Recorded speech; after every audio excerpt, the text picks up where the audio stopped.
열정과 즐거움이 가득한 7월이 되시길 바랍니다. 라디오 서울이 늘 함께합니다.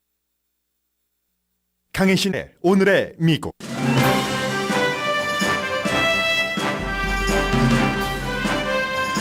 캘리포니아를 포함한 미국 서부와 남부의 폭염으로 뇌에 화상을 입은 사람까지 생겼습니다. 한국의 홍수로 인한 피해는 기후변화에 민감하지 않던 한국인을 경악시키고 있다고 세계 언론이 보도합니다. 지하도에서의 공포는 물론 한 번도 일어나지 않은 산속의 집도 모든 것이 부서지는 피해를 입었기 때문입니다. 유럽의 폭염도 만만치 않아서 결국 사람이 만든 기후변화를 잡지 않으면 사람이 만들어 놓은 모든 것과 생명까지 잃을 수 있다는 경각심이 높아진 시점입니다. 존 케리 기후특사가 오늘 베이징에서 중국 대표와 방안을 논의합니다. 기후변화로 인한 모든 피해는 급증하는데 오일 회사들은 기후변화에 대처하기 위한 방안에 서약한 것을 조용하게 철회하고 있습니다. 백신 음모론 등으로 유명한 로버트 케네디 주니어가 결국 반유대 발언까지 하면서 비난받고 있습니다. 코비드가 중국인과 유대인을 보호하기 위한 유전자 조작 무기라는 음모론입니다. 그는 민주당 대선 후보 등록을 한 뒤 의회의 지지를 받고 있고 민주당보다 공화당이 더 강하게 지지합니다. 대학에 긴급 낙태약 밴딩 머신이 늘어납니다. 연방대법원의 낙태금지 판결에 대한 반작용인데 밴딩 머신에 대한 반발도 생깁니다. 러시아가 점령한 크림반도와 러시아를 연결하는 유일한 통로인 다리를 우크라이나가 폭발시켰습니다. 러시아는 보복은 아니라면서 곡물 수출 협약을 깼습니다. 세계 곡물값에 영향을 미치게 됩니다. 여러분 안녕하십니까? 오늘의 미국 강혜신입니다. 아주 어수선한 일들도 많이 있었고 또 아주 좋은 저희 주말에 라디오 서울이 준비를 했었던 교육 세미나도 있었고요. 저는 오늘 먼저 다 같이 여러분들께서도 나와는 직접 상관이 없다라고 생각을 하실 수도 있는데 과연 나와는 상관이 없는 일인가? 기후변화와 세계 각 지역에서의 피해를 전해드리겠습니다. 주말 사이에 미국 언론은 물론이고 세계 모든 언론이 한국 특히 이제 청주의 지하도에서 많은 분들이 숨진 이런 것들을 그냥 한국의 기간 산업이 준비되지 않아서라기보다는 기후변화가 거기까지 갔구나. 이번에 이제 서울은 다행히 큰 피해는 없었던 것 같은데 남쪽으로 내려갈수록 피해가 많았잖아요. 충청북도 지역. 그래서 이제 그런 내용들 미국도 지금 이만저만한 게 아닙니다. 유럽, 중국 다 기후 최고 고온을 경신하고 이 고온, 폭염이 아닌 곳은 또 폭우가 내린다던가 비바람이 분다던가 이만저만한 일이 아닙니다. 올여름 기후를 쭉 모니터링을 해보면 바닷물 온도가 90도라고 하니까 어디 수용하겠습니까? 대기, 얼음, 빙상 등을 포함하는 기후 시스템이 완전히 궤도를 벗어나고 있습니다. 산업화 전보다 지금 1.2도가 높아졌다고 하니까 화씨로는 한 2.15도 정도가 높아진 건데 이게 굉장히 큰 기반 시설에 위험하다는 거죠. 우리는 그 같은 기간 산업, 기반 시설을 만들지 않았으니까 이런 일이 오리라고 생각하지 않았기 때문에 오늘 이제 제가 그 신문 뮤지엄이라는 곳이 있습니다. 그 신문 뮤지엄에서는 모든 세계 각 나라의 신문의 맨 그 프론트 페이지를 보여주는데 봤더니 거의 이 기후변화가 빠지지 않았습니다. 불안할 수밖에 없습니다. 미국에서 가장 드라마틱한 사건부터 전해드리겠습니다. 애리조나 피닉스에 살고 계신 분들 안녕하세요. 이제 어느덧 한 20일 정도 여러분들께서 110도가 넘는 그 기온에서 생활을 하고 계신데 뇌에 화상을 입은 분이 생기는 겁니다. Fire in brain이라고 표현을 하고 있는데 거의 숨져가는 남성을 응급구조대가 와서 병원으로 모셔갔습니다. 애리조나 피닉스의 소방관이. 그런데 그 일이 있기 전에 이상하게 행동을 하시더래요. 이분이 트럭에 막 머리를 부딪히고 머리가 아프고 뜨거웠다는 얘기가 되겠죠. 머리를 막 흔들고 그러다가 의식을 잃었고 거의 숨지실 뻔한 찰나에 응급구조대에 의해서 구조가 됐다는 얘기입니다. 2013년도에 이 지역에서 마리코파 카운티, 뭐 선거로도 이슈가 많이 됐었던 그 마리코파 카운티에서 고온 관련 사망자는 75분이었습니다. 그런데 지난해에는 425분이었거든요. 올해는 어떻겠습니까? 더 많이 늘어나겠죠? 그래서 이제 많은 분들이 얘기를 합니다. 우선 기본적으로 미국 서부와 남부가 고온에 시달리고 있으니까 이렇게 병원에 실려가기 전 그 직전의 사인을 여러 가지를 얘기를 하면서 조심하시라 하는데 땀을 막 흘리다가 땀도 중단될 수가 있고요. 그리고 좀 전에는 뇌에 화상을 입었다라고 표현을 해드렸는데 피부가 뜨거워지고 마르고 벗겨지고 이런 건 아주 보통인 겁니다. 밖에 나가지 말라고 하지만 저도 철이 없지 그 말씀을 하나를 더 덧붙였어야지 되는데 누가 밖에 나가고 싶어서 나가겠습니까? 이 더운데 뛰어놀려고 나가는 게 아니라 그 하시는 일에 따라서 할 수 없이 고온에도 밖에 나가서 작업을 하셔야지 되는 분들이 계시잖아요. 꼭 날짜를 맞춰야지 되는 조경산업이라든가 이런 분들이 서로들 얘기도 안 하신대요. 밀짚 모자 속에서 그냥 어떻게 하면은 좀 그늘을 찾아볼까 하는데 또 미국은 사막이 많잖아요. 사막이 더 뜨겁죠? 라스베가스도 최고 기온을 경신을 했다고 하던데 그러니까 밀짚 모자 쓰고 일하시다가 밀짚 모자 여기에 뭔가를 이 이마에 얹었어도 살갗이 그냥 완전히 벗겨지는 그런 일들. 피부가 뜨거워지고 마르고 심장 박동 빨라지고 그러다가 정신이 혼미해지고 기절하고 응급실에 실려가고 17일째 114도 이상 되는 기온에서 생활을 하고 특히 이제 밖에서 일하시는 분들은 이게 고온 화상, 살갗이 벗겨질 정도의 더위, 한 107도 정도 되면은 그런 일들이 일어납니다.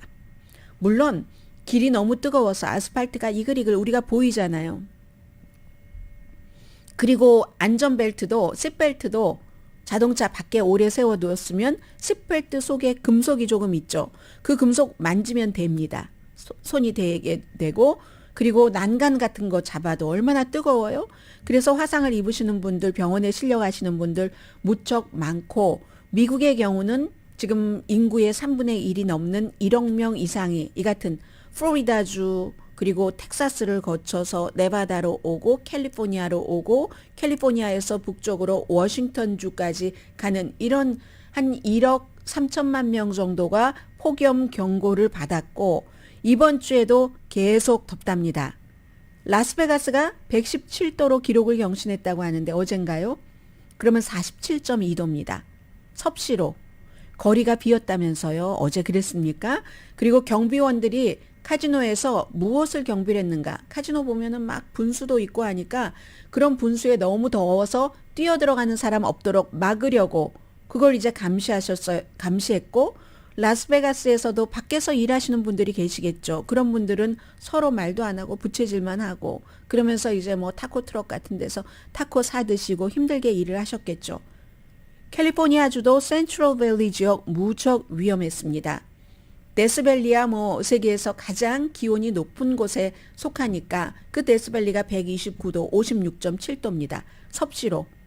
그런데 데스밸리에는요. 인간은 참 대단합니다. 경고합니다. 전문가들은 지금 데스밸리 가지 마십시오. 그런데도 가신다니까요. 극단적인 체험을 하시는 분들 계시죠. 또 요즘에는 인스타그램이다 유튜브다 해서 내가 바로 이런 때 이글이글 불타오르는 데스밸리를 경험을 해서 하기 위해서 가시는 분들이 계시다는 겁니다. 그런 관광객들 굉장히 위험하다고 얘기를 하고요. 텍사스주도 엘파소는 뭐 애리조나는 17일째 뭐 110도 넘는 온도라지만 한 달째 이제 110도 이상 110도 정도가 되면은 한 그 섭씨로 38도 정도가 되는데 그런 이상 고온을 보이면서 도저히 텍사스에 살고 계신 분들은 어떠십니까? 엘파소 한숨을 돌릴 여유가 없는 그런 날씨입니다. 플로리다주도 마찬가지고요. 지금 12개 주 남부와 이제 서부 워싱턴 주까지를 포함을 해서 더위 경고가 내렸는데 플로리다주도요. 바다에서 김이 모락모락 난답니다. 기온이 90도가 넘으니까 모락모락 날 수밖에 없죠. 이런 때는 나이 드신 분들뿐만이 아니라 젊은 사람도 건강한 사람도 평소에 질병이 없던 사람도 다칠 수 있다. 건조한 열기 무슨 뭐 무더운 공기 열돔 현상 멕시코만의 뭐 이상 기온 뭐 물도 따뜻하고 이런 여러 가지 일들이 뭐 공식적으로 기록적으로 멕시코만도 가장 그 습기도 많고 따뜻하다고 하잖아요. 뭐겠습니까? 기후 변화죠. 다른 지역은 버몬트 같은데 여전히 한국과 마찬가지로 홍수로 사람들이 어떤 분 사진 보니까 머리에다가 이제 그 작은 여행용 가방을 이고 그냥 물을 헤쳐가면서 어디론가 피신을 가는 그런 분들 버몬트에서는 아직도 이어지고 있고요. 이번 주에도 마찬가지로 폭염과 폭우 같은 것 여러분들 다 각오를 하셔야지 되고 제일 처음은 사실 따지고 보면 캐나다부터 시작했죠. 캐나다의 산불로 시작을 해서 미국까지 이 공기의 퀄리티가 아주 나쁘다가 그 다음에 이제 폭우, 뭐 폭염 이렇게 됐는데 유럽도 마찬가지입니다. 이태리의 시실리가 118도, 그럼 한 48도 정도 오늘 최고 기온이 그 정도 올라간다고 하는 거거든요. 그것도 이제 역사상 최고의 기록이라고 하고 유럽도 이제 지중해 그 연안을 따라서 쭉 그 뭐 폭염 같은 것이 형성이 돼서 이번 주에 사상 최고 기온을 경신을 할 곳이 많고 이미 사상 최고 기온을 경신한 곳도 많습니다. 중국도 마찬가지죠. 126도. 아우, 데스밸리와 거의 비슷하네요. 중국의 삼바오 최고가 섭씨로 하면 한 52.2도 정도가 됩니다. 그리고는 한국의 청주의 지하도 모든 매체가 전부 보도를 합니다. 뿐만이 아니라 산사태, 그런 산사태가 일어날 리가 없다고 생각했었던 곳에서 수십 년을 살아오신 분들이 모든 것을 다 잃어버린 이런 것을 아주 해외 언론이 자세히 보도를 하고 있습니다. 특히 뭐 물에 빠진 그 차량 속에서 사람을 구조하는 것, 버스 기사 그분은 이제 시신으로 발견이 됐고 많은 분들께 더 이상 우리가 후진도 할 수 없고 전진도 할 수 없습니다. 유리창 떼드리겠습니다 하고 나가서 구조되신 분들도 계시고 시신으로 발견된 분들도 계시고 최소한 뭐 40명 넘는 사람이 이번에 며칠 사이에 사망을 했고 부상당한 사람도 많고 10,000명 이상이 대피를 했습니다. 잠수사들 보이잖아요. 텔레비전 보거나 사진을 보시면 잠수사들 포함한 구조대 온갖 장비가 다 동원돼서 뭐 현대 이렇게 써 있던데요. 갑작스러운 홍수에 차량 15대가 어떻게 하지 못하고 이것은 BBC 방송은 공포 영화보다 더 무서운 공포 영화다. 대한민국의 경종을 울렸을 것이다. 기후변화로 인한 피해가 이런 것이구나. 갑자기. 물론 기관시설은 마찬가지입니다. 미국도 이런 상황이 올 것을 대비하고 상하수도 시스템을 마련하지 못했기 때문에 더 피해가 심한 거고 한국도 마찬가지고 수백 명의 구조대원들이 그 지하도에 흙탕물 속을 헤치면서 구조 작업을 하고 있을 때 지금은 뭐 한때는 막 천정까지 물이 다 찼다가 지금은 거의 이제 무릎 아래 정도로 빠져나간 것 같은데 그래도 이제 한 사람까지 구하겠다는 그 구조대에 사투하는 그런 모습 그런 것도 세계에서 많이 보도를 하고 있습니다. 그리고 두 분을 좀 소개를 해드리겠는데요. BBC 방송입니다. 충청북도 바로 그 청주에서 한 1시간 정도 거리에 있는 작은 농촌 마을 에담이라는 곳입니다. 저는 이름이 특이해서 봤더니 ADAM이라고 영어로 그렇게 쓰더군요. 송두호 선생님 87살 되셨습니다. 눈을 감고 문 앞에 앉아서 이렇게 마루턱에 앉으셔서 피해를 이렇게 보고 계시는데 그냥 시골에 아주 소박한 평이한 단층집입니다. 내부는 완전히 바닥이 찢어지고 물에 잠긴 그 소지품이 막 천정까지 거의 그 쌓일 그럴 정도. 대부분은 이제 부서진 책상, 뭐 전기제품도 막 부서지고 이리저리 휩쓸리다 보니까 부딪혀서 그렇게 전기제품이 부딪히면은 모서리로 집은 어떻게 되겠습니까? 그래서 이제 많은 조각들이 그 뜰에 흩어져 있는데 군인이 2명이 와서 수레에 이제 그런 걸 다 담으면 이 87살 되신 송두호 선생님은 그거 금속은 철은 버리지 마라. 철은 뭐 달아서 무게로 달아서 팔 거야. 빠르지 마라. 스탑 뭐 이렇게 얘기하시는 그런 것이요. 물이 들어올 때 무섭지 않았다면 거짓말이겠죠. 죽을 수도 있었어요. 이렇게 이제 이 기자에게 얘기를 하면서 지금은 이제 멍한데 40년 동안 이 에담이라는 곳에 살았는데 6월 말부터 8월 초까지는 뭐 늘 한국이 장마철이니까 더군다나 무슨 일본에서 먼저 있었고 인도도 몬순이고 하니까 뭐 잘 지내셨다고 얘기를 합니다. 그런데 주말에 내린 비로 강물이 막 불어나고 그 산악이 얼마나 울창하겠어요. 그 지형을 따라서 땅이 산사태가 난 거죠. 집을 막 파묻고 막 수십 명이 숨지는 이런 비를 저는 경험한 적이 없습니다라고 얘기를 합니다. 너무 많은 일을 지금부터 해야지 되기 때문에 이건 저의 능력을 넘어나는 것 같습니다. 거의 90세인데 뭐 와이프도 조금 어디가 편찮으신가 봐요. 내가 도대체 뭘 해야지 되고 어디로 가야지 되는지 우리 노인들은 원래 살던 곳에서 숨지게 되는데 이건 정말 치우기조차도 힘들다라고 얘기를 하시고요. 이분은 40년을 이곳에서 사셨잖아요. 옆집에 사시는 분은 74살 한창래 선생님. 진흙으로 다 덮여버린 마당 한가운데 쪼그리고 앉아서 지금은 없어져 버린 냉장고도 어디로 갔는지 뭐 문이 열렸는가 보죠. 그 여러 가지 내용물을 쓰레기통에 버리고 계셨다는데 김치, 장아찌 뭐 이런 것도 이제 더 이상 어떻게 할 수 없고 준비를 해놓으셨는데 할 일이 너무 많아요. 그런데 이분은 옆집에 계신 송 선생님과는 달리 이사 온 지 15일밖에 안 되셨답니다. 아니 이게 웬일입니까? 그래서 아직은 15일밖에 안 됐으니까 상자에서 이삿짐도 꺼내지 않았는데 꺼내지 않은 이삿짐이 다 상해버린 거예요. 74세고 이런 종류의 재난을 경험한 적이 없습니다. 도대체 내 기분을 어떻게 설명을 해야지 될지도 모르겠고 아무 느낌도 없습니다. 죽지 않아서 다행이죠. 굉장히 강한 얘기죠. 죽지 않아서 다행입니다. 그래서 BBC 방송은 한국 사람들은 지구온난화 영향에 대처하는데 덜 익숙한데 또 오늘 더 많은 폭우가 내린다고 예보가 됐잖아요. 그래서 위험은 어렴풋하게 물론 이제 그 청주 지하도 사태처럼 뭐 막을 수도 있었던 부분도 있는데 못 막은 것도 있으니까 이번에는 이제 최선을 다해서 준비는 하겠지만 그래도 그 위험은 어렴풋이 보인다 하는 얘기를 하고 있습니다. 그래서 농촌 에담이라는 농촌 마을 분들께도 이제 한국의 장마도 더 이상 여름의 일상이 아니라 아주 두려운 생명까지 앗아갈 그럴 그 존재다라고 얘기를 하셨고요. 그리고 미국도 마찬가지입니다. 이제 여러 가지 지금 폭염주의보 계속 내려져 있고요. 기후변화 없이는 이 모든 미국에서 이태리에서 라스베가스에서 뭐 센트럴 그 밸리에서 캘리포니아 일어나는 일들이 기후변화 없이는 불가능한 새로운 일상이 됐습니다.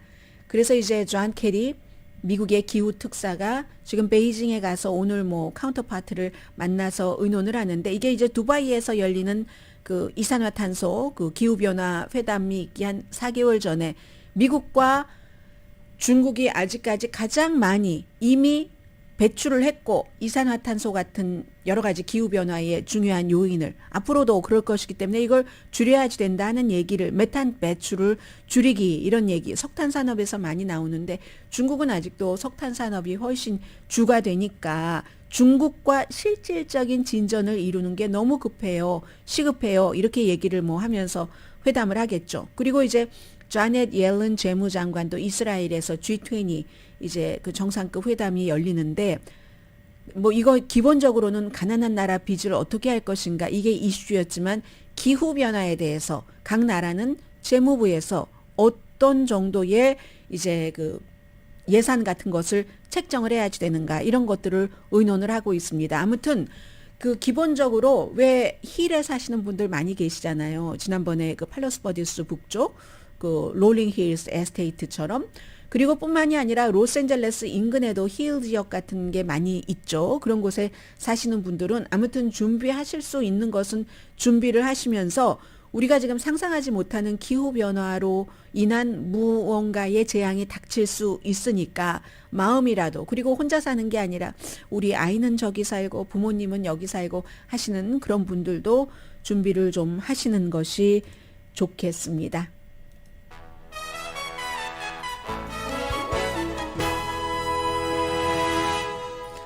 이런 중요한 그 변화도 변화지만 로스앤젤레스 코리아타운은 범죄, 펜타닐, 그로 인한 뭐 쓰레기장이 돼버리는 것 같은 이런 부분도 있거든요. 잠시 뒤에 그 같은 위험은 전해드리고요. 오늘의 미국은 전문가가 추천하는 이민법, 가정법 전문 제인정 종합법률사무소, 총 20억 달러 승소, 교통사고와 상해 전문 브라이언 타필라와 CG 변호사그룹 공동 후원입니다.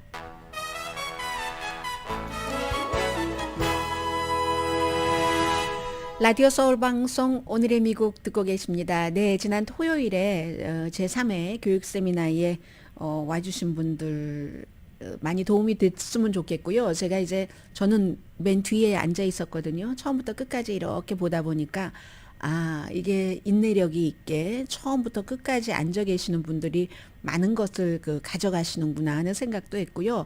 특히 가장 인상적이었던 부분이 끝부분에 있었습니다. 두 명의 코넬 대학과 유펜에 다니는 학생이 직접 본인들의 경험을 얘기하는데, 실제적인 것과 어떤 이상적인 것이라고 할까요?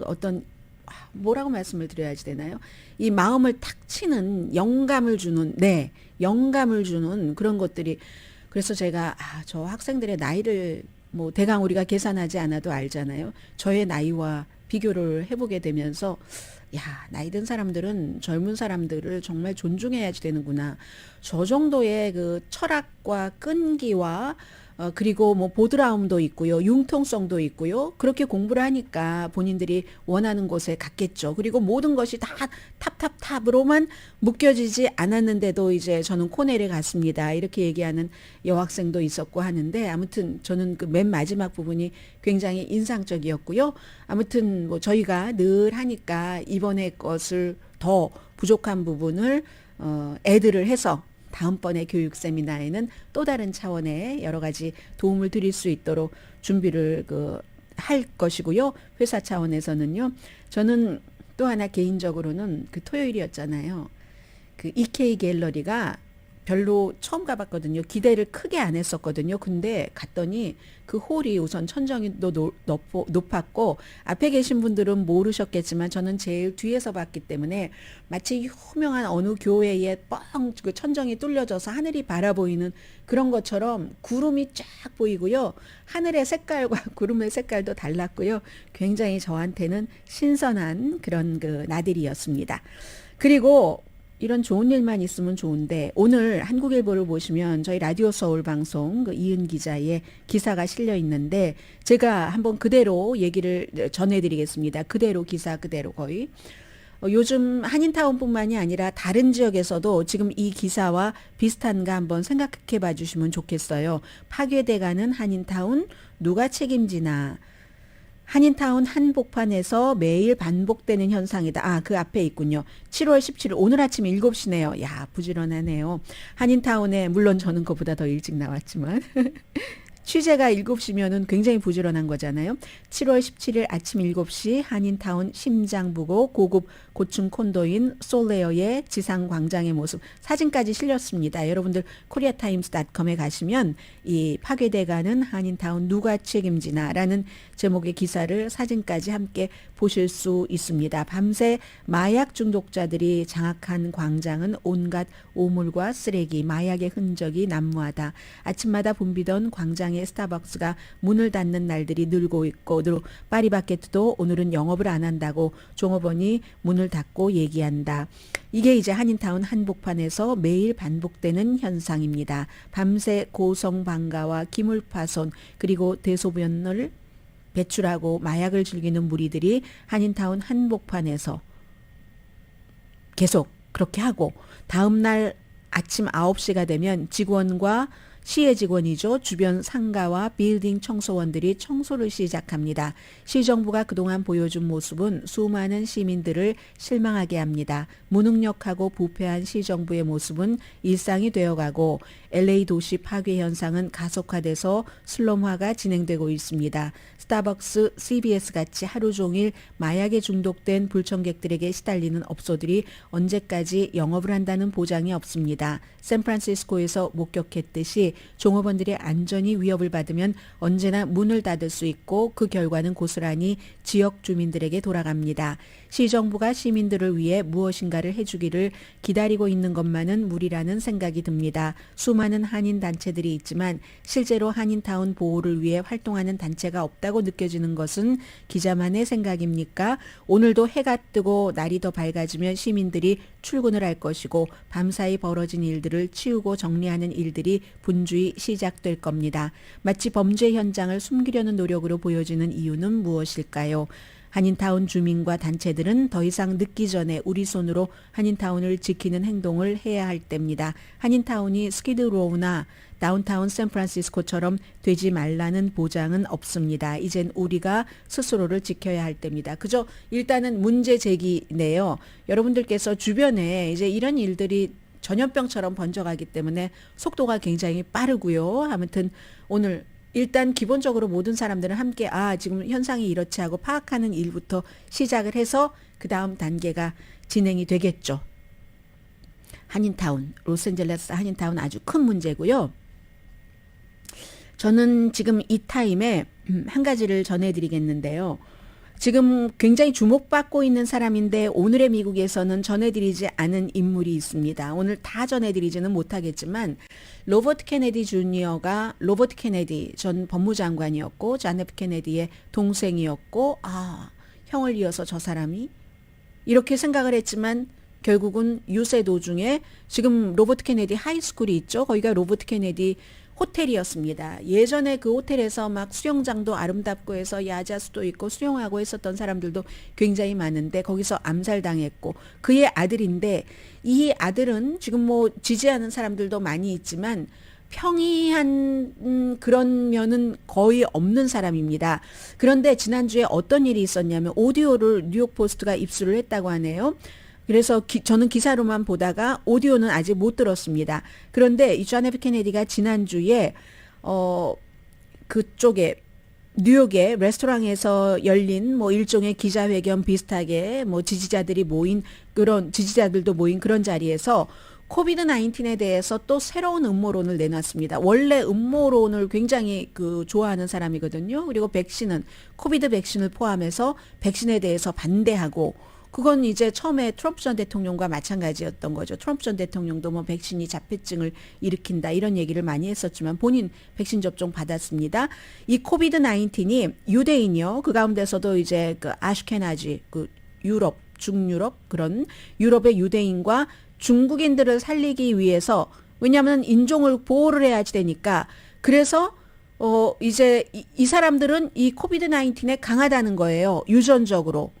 그래서 유전자를 조작을 해서 여기에 제일 큰 피해를 본 사람이 누구냐? 백인과 흑인이다. 이런 얘기를 했습니다. 그래서 이제 백인과 흑인을 공격하는 것이 목표고 중국과 유대인을 보호하는 것이 목표다. 이 비슷하게 얘기를 했대요. 그러면서 한마디는 고의적으로 표적이 됐는지는 알 수 없지만 이건 분명히 인종적, 민족적 차이와 영향을 보여주는 뭐 의문이 있다. 워낙에 음모론을 많이 얘기하는 사람이니까 이런 얘기를 했습니다. 그러자 많은 매체에서는 그 뭔 소리? 중국 사람도 100만 명 이상이 숨졌구만? 이런 얘기를 하고 있고요. 민주당에서 반발이 많이 나오고 있거든요. 민주당의 전국위원회 위원장이 지금 제이미 해리슨입니다. 케네디의 발언이 우리 민주당의 견해를 반영하지 않는다. 왜냐하면 이 사람이 지금 민주당 예비선거 후보니까 분명히 발언 우리 민주당하고는 의견이 다르다 하는 것을 강조를 했고요. 그리고 무슨 뭐 뉴욕이 지역구인 하원 의원도 로버트 케네디 그 주니어는 아버지 이름을 욕되게 하는 일을 너무 많이 했는데 도대체 아버지를 욕되게 하는 일을 이처럼 많이 한 아들을 본 적이 없다. 뭐 이런 얘기를 했고요. 심지어 가족들조차도 이 로버트 케네디 주니어의 의견에 동의하지 않는다고 성명서를 발표할 정도니까요. 또 이제 전에 이제 중요한 역할을 했었던 그 데비 와츠먼 슐츠 하원 의원, 지금은 이제 플로리다가 지역구이죠. 케네디의 발언이 정말 그 반유대주의 이런 그 혐오증을 나타낸다라고 얘기를 하고 모욕한다, 그들을 모욕한다라고 얘기를 하고 또 무슨 뭐 여러 단체들이 있잖아요. 너무 공격적이다. 아니 중국인과 유대인을 보호하기 위해서 그런 유전자 조작을 한 뭐 코비드 19 이게 사실은 이렇게 길게 제가 말씀드릴 필요도 없는 건데 이 사람이 늘 그 음모론을 많이 얘기를 하고 있기 때문에 그래서 공화당이 좋아하는 겁니다. 민주당에 이런 후보가 나와서 민주당에 좋을 리가 없기 때문에 그렇게 이제 비판이 막 일어나자 트위터에 딱 씁니다. 로버트 케네디 주니어 민주당의 예비선거 후보가 이거 이 보도가 틀렸고 나는 뭐 딱히 유대인을 살리기 위한 그런 그 타겟으로 이 코비드 19 바이러스가 만들어졌다고 그렇게 딱 규정을 한 적이 없다. 본인이 얘기를 했잖아요. 앞에 고의적으로 표적이 됐는지는 알 수 없지만 논문은 분명히 있다. 이게 중국인과 유대인에게는 이 유대인들은 바이러스에 강하고 그리고 다른 뭐 백인과 흑인은 약하다. 뭐 이런 얘기요. 아무튼 그렇게 얘기를 했더니 잡지 애틀란틱의 한 기자가 뭐라고 얘기하냐면요. 야, 드디어 이제 그 로버트 케네디가 반유대 전선까지 왔구나. 하나도 놀랍지 않다. 왜냐하면 지금까지 너무 많은 음모론을 얘기했기 때문에 무선 인터넷에서 나오는 전자파가 암을 유발한다. 뭐 이건 그렇게 믿을 만한 사람이 있기도 할 것 같고요. 상수도의 화학 물질이 이 성별, 남녀 이런 것 같은 것을 뭐 아주 이상하게 하게 만든다. 물 먹으면 안 돼요. 그러면 그리고 CIA가 그의 아버지와 삼촌을 존 F 케네디를 살해했다. 이건 이제 많은 사람들이 의심을 하고 있는 것이기도 하고 지난 금요일에 바이든 대통령이 한 건 아니죠. 의회가 한 거죠. 의회가 존 F 케네디 암살에 대한 이제 일종의 그동안 실드했던 것을 조금 풀었는데 뭘 풀었냐면 지금까지는 그 리 하비 오스월드와 그의 어머니 사이에 그 존 F 케네디를 암살하기 전에 이제 오고 갔었던 메모 이건 오래전에 공개가 됐잖아요. 그런데 그 메모를 처음에 뭐 CIA가 갖게 되고 처음에 그 메모를 발견해서 이제 누구에게 전달한 사람이 누구냐 루벤 에프론이라는 이제 이 사람 정도를 발표를 했는데 그래도 아직도 굉장히 많은 것들이 봉인돼 있는 거예요. 그렇기 때문에 이제 이거 봐 CIA가 그렇게 했어 하는 음모론은 아직까지도 있는 그런 얘기고요. 그 밖에도 무슨 뭐 항우울제가 로버트 케네디 주니어가 음모론으로 퍼뜨리는 것이 대량 총격 사건은 이게 근본적인 원인이 항우울제다. 이거 공화당이 지금 주장하고 있는 거잖아요. 정신질환의 문제라고. 이래서 공화당이 좋아하는 겁니다. 5G 이건 데이터를 다 저도 5G인데요. 데이터를 다 수집하고 그리고 사람들의 행동 같은 것을 규제하기 위한 것이다. 이 같은 음모론을 많이 퍼뜨리고 그리고 이 사람은 이미 트럼프 이전에 선거의 부정선거를 먼저 주장했었던 사람이에요. 2004년도에 부시가 대통령이 된 거 그거 선거를 훔친 거다. 이렇게 먼저 말을 했었던 사람인데 그래서 이제 애틀란틱의 기자가 뭐라고 얘기하냐면 그러다가 이제 하다 결국은 반유대 여기까지 왔는데 오는데 너무 오래 걸렸다는 게 나는 이상하다. 뭐 별로 놀랍지도 않다라고 얘기를 하고 있고요. 트럼프 전 대통령은 그렇기 때문에 이제 아무래도 민주당에 해가 되니까 여러 가지로 산만해지기도 하고 오늘도 그 본인의 소셜미디어에 트윗한 것 보니까 이 바이든 대통령이 로버트 케네디 주니어와 그 토론하지 않을 거야. 그 뭐 로버트 케네디 주니어를 당할 수가 있겠어? 능력이 부족하지. 이렇게 얘기하던데 아무튼 민주당에 해가 되는 걸 좋아하기 때문에 그런 말을 하는 거고요. 그리고 이제 후보 토론이라는 것은 여러 가지 뭐 규정, 뭐 선거 자금도 그렇고 지지율은 충분히 되고도 남는 것 같습니다. 여론조사를 할 때의 그 뭐 방식에 따라서 다르긴 하지만 아무튼 그리하여 두 사람이 과연 토론을 할지 바이든은 당연히 싫어할 것이고 그리고 뭐 꼭 해야 된다는 의무는 없으니까 트럼프 전 대통령 본인도 첫 번째 토론 지금 안 한다는 쪽 아니겠어요? 그러니까 아무튼 이 로버트 케네디 주니어라는 사람은 기본적으로는 음모론자다. 여러 가지 기후변화 등등에 대해서도 얘기하는 건 많고요. 변호사 출신이고 그러나 민주당에서는 그 가문의 이름이라는 거 이거는 세계 공통적인 것 같습니다. 그 가문의 이름이라는 것 때문에 이 사람에 대해서 알지도 못하고 그냥 케네디 뭐 예를 들어서 여러분께서 냉면 무슨 냉면이 좋아 그 회사에서 만든 건 믿을 수 있어 하는 것처럼 케네디 가문이니까 봐봐 뭐 존 F 케네디 뭐 로버트 케네디 주니어뿐만이 아니라 가장 최근에 숨진 에드워드 케네디도 마찬가지잖아.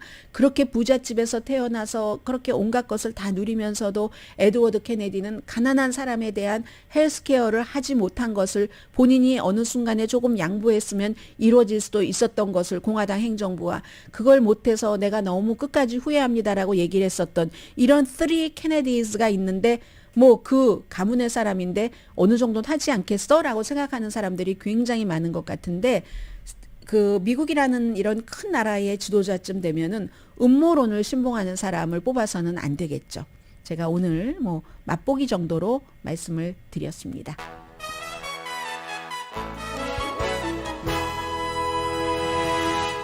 라디오 서울 방송 오늘의 미국 듣고 계십니다. 네.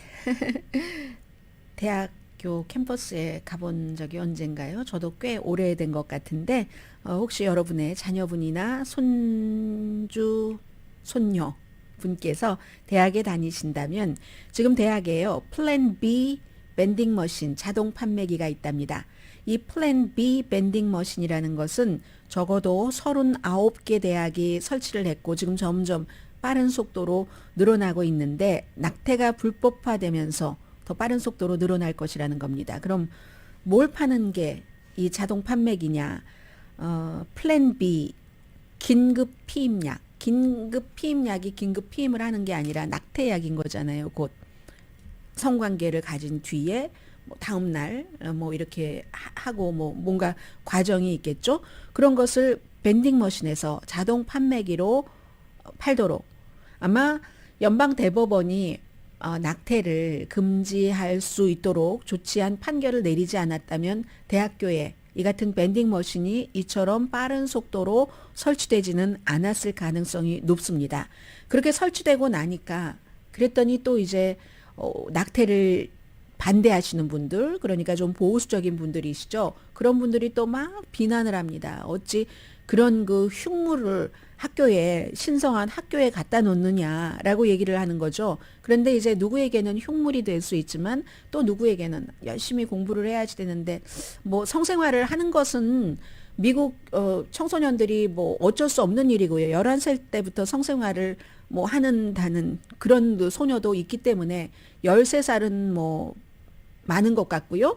그러니까 성생활을 하면서도 아직 아이를 낳아서 키울 수 있는 여러 가지는 안 되니까 뭐 이렇게 해서 혹시라도 내가 뭔가를 뭐 놓쳤다 하는 경우에 after 뭐 그런 그 피임약 이렇게 되는 거잖아요. 그래서 그런 학생들에게는 어떤 그 성인들이 저건 흉물스러운 머신이야라고 하는 것이 그 머신 안에 들어있는 약이 미러클 약이 될 수도 있는 거잖아요. 해서 이제 지금 보수 쪽에서 막 비난하고 있는 것이 반이래요, 영어로. 반대하는, 반대 베이비, 반대 가족. 이거 대학에서 학생들에게 이런 거나 가르쳐서야 되겠는가. 이건 오히려 아주 커리큘럼, 진보적인 커리큘럼보다도 더 위험한 거야 라고 얘기하는 사람들이 많이 있답니다. 제가 이 내용을 어디서 봤냐면요. 가디안이, 영국 신문 가디안이 보도를 했네요. 젊은 여성을 아주 그냥 위험하게 한다. 이거 뭐 성병에도 노출되고 뭐 그게 이제 뭐 예를 들어서 뭐 이런 일들이 있다는 것을 안심하면 성생활을 더 편안하게 한다. 뭐 이런 뜻인지는 모르겠어요. 거기에 대한 설명은 없습니다. 그런데 이제 긴급 피임약이라는 것은 일반 낙태약과는 달라서 배란을 막거나 늦추는 것. 낙태약은 이미 이루어진 배란까지 다 돼서 이루어진 그런 임신을 끝내는 것. 이 플랜 B는 이루어지지 않은 임신을 막는 것. 대학교에 이제 이 같은 자동 판매기가 머신이 많답니다. 그럼 이건 학생들의 우리가 그 생각들도 알 수 있는 거잖아요. 학생들은 자동 판매기에서 이 같은 플랜 B 약을 사는 것을 별로 주저하지 않는 거죠. 친구들끼리는 그 나이 또래는 그러니까 밴딩 머신이 있는 거겠죠. 물론 학생에 따라서 차이가 있겠지만요. 이게 이제 지금 미국의 새로운 추세고 또 화석 연료 사용을 중단하지 않으면 지구는 더 뜨거워진다. 탑 과학자들이 동의를 합니다. 역사상 뭐 미국도 그렇고 유럽도 그렇고 가장 뜨거운 6월 달이었었잖아요.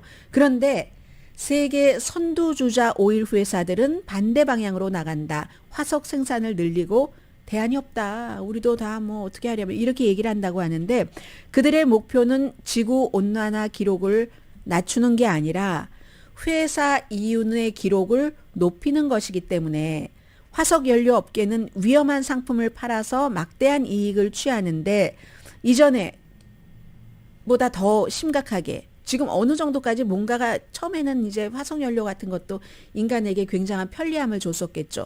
그런데 이제 뭐든지 절제와 자제와 어떤 쿼터가 있는데 그 쿼터를 이미 넘어간 겁니다.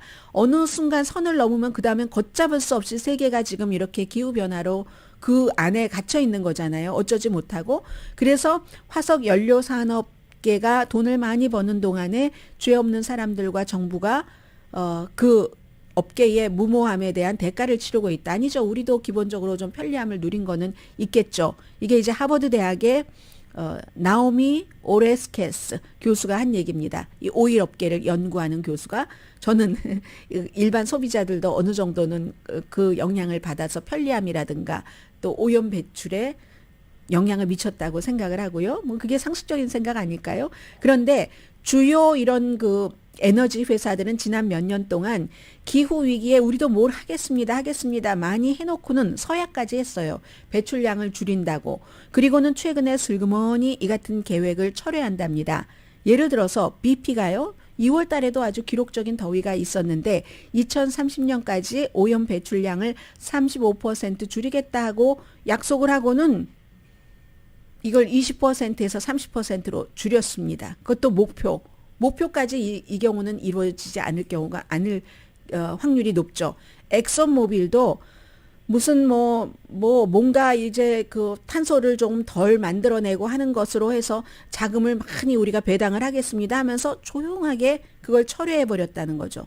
쉘도 마찬가지로 우리 극적으로 이 배출량을 줄이겠습니다 하고 약속하고는 재생에너지에 투자한다고 했었던 것을 하지 않는다던가 이렇게. 그래서 이 하버드 대학 교수 등등이 하는 얘기가 정말로 실효성 있는 그런 그 지구 온난화를 막을 만한 방안을 만들려면은 이게 회사들이 자발적으로 하도록 해서는 안 된다.